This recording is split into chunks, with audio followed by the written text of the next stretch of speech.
This is the reading of Exodus chapter 4 from the Life Application Study Bible, New International Version. Moses answered, "What if they do not believe me or listen to me and say, 'The Lord did not appear to you'?" Then the Lord said to him, "What is that in your hand?" "A staff," he replied. The Lord said, "Throw it on the ground."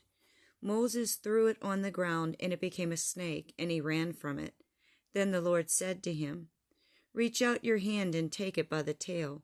So Moses reached out and took hold of the snake and turned it back into a staff in his hand.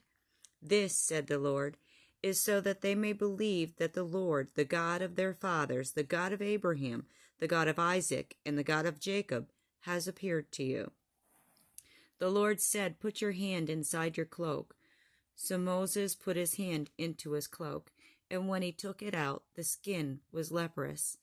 It had become as white as snow. "Now put it back into your cloak," he said. So Moses put his hand back into his cloak, and when he took it out, it was restored like the rest of his flesh. Then the Lord said, "If they do not believe you or pay attention to the first sign, they may believe the second. But if they do not believe these two signs or listen to you, take some water from the Nile and pour it on the dry ground. The water you will take from the river will become blood on the ground." Moses said to the Lord, "Pardon your servant, Lord. I have never been eloquent, neither in the past nor since you have spoken to your servant. I am slow of speech and tongue." The Lord said to him, "Who gave human beings their mouths? Who makes them deaf or mute? Who gives them sight or makes them blind? Is it not I, the Lord?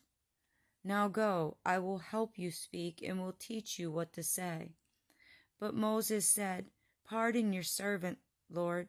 Please send someone else." Then the Lord's anger burned against Moses, and he said, "What about your brother Aaron the Levite? I know he can speak well. He is already on his way to meet you, and he will be glad to see you. You shall speak to him and put words in his mouth. I will help both of you speak and will teach you what to say. He will speak to the people for you, and it will be as if your mouth and as if you were God to him.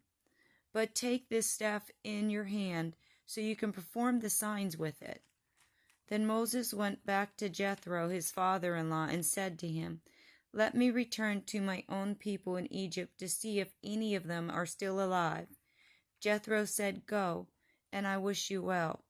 Now the Lord had said to Moses in Midian, "Come back to Egypt, for all those who wanted to kill you are dead."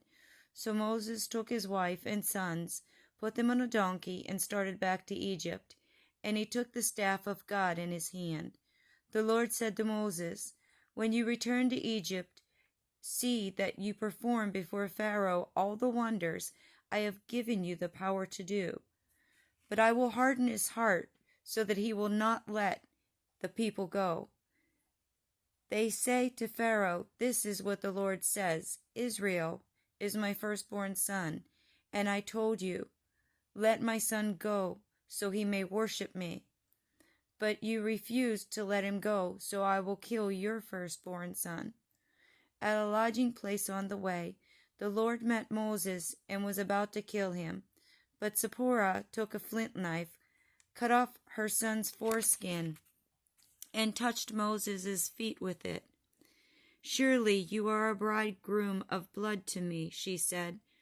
So the Lord let him alone. At that time she said bridegroom of blood, referring to circumcision. The Lord said to Aaron, "Go into the wilderness to meet Moses." So he met Moses at the mountain of God and kissed him. Then Moses told Aaron everything the Lord had sent him to say, and also about all the signs he had commanded him to perform. Moses and Aaron brought together all the elders of Israelite, and Aaron told them everything the Lord had said to Moses. He also performed the signs before the people, and they believed. And when they heard that the Lord was concerned about them and had seen their misery, they bowed down and worshipped.